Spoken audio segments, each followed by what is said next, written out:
Of the Imitation of Christ by Thomas à Kempis. Book 3 of Interior Consolation. Chapter 10. That it is sweet to serve God, despising the world.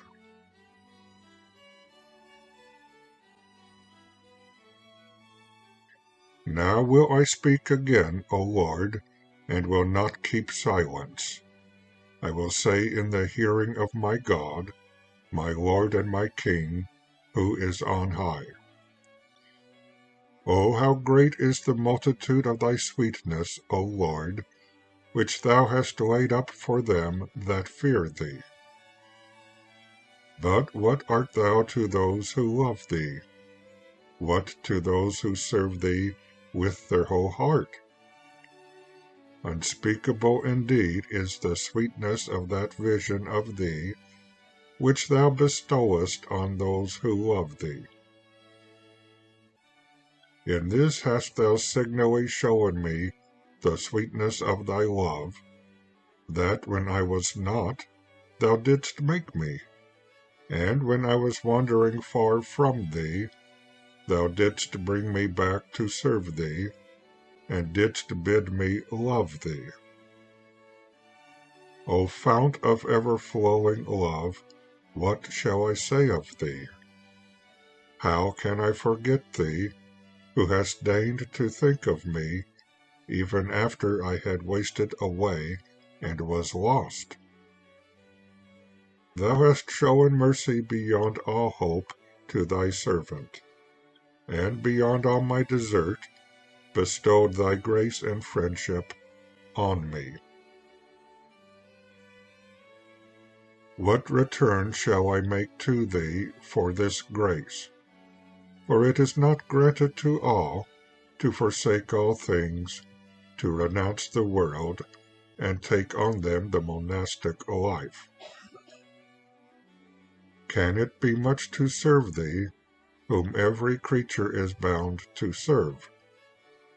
It ought not to seem much to me to serve thee, but this rather is to me great and wonderful, that thou dost deign to receive into thy service one so poor and unworthy, and to make him one of thy chosen servants. Behold, all things are thine, all I have, and all wherewith I serve thee. And yet, contrariwise, thou servest me, rather than I thee. Lo, heaven and earth, which thou hast created for the service of man, are at thy call, and day by day do whatever thou hast commanded them. And this is yet but little, for thou hast also appointed the angels for the service of man. Yet more than all this, thou thyself hast vouchsafed to serve man, and hast promised that thou wilt give him thyself. What shall I give thee for so many thousand favors? Would that I could serve thee all the days of my life. Would that I were able, if it were but for one day, to serve thee worthily.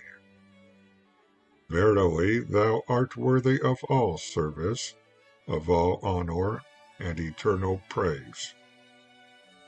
Verily, thou art my Lord, and I am thy poor servant, who am bound with all my strength to serve thee, and ought never to find thy praises wearisome. This is my will, this is my desire, and whatever is wanting to me, do thou vouchsafe to supply. It is a great honor, a great glory to serve thee, and to despise all things for thee. For they who willingly subject themselves to thy most holy service will have great grace.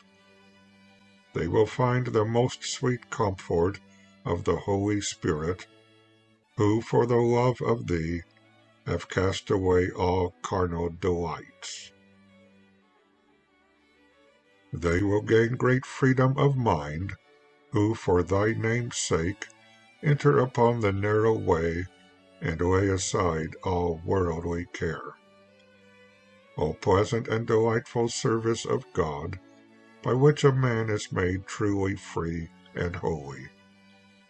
O sacred state of religious bondage, which makes men equal to angels, to be reconciled with God, terrible to the devils, and a praise to all the faithful. O service worthy to be embraced and ever to be chosen, which earns for us the supreme good, and procures a joy that will abide without end.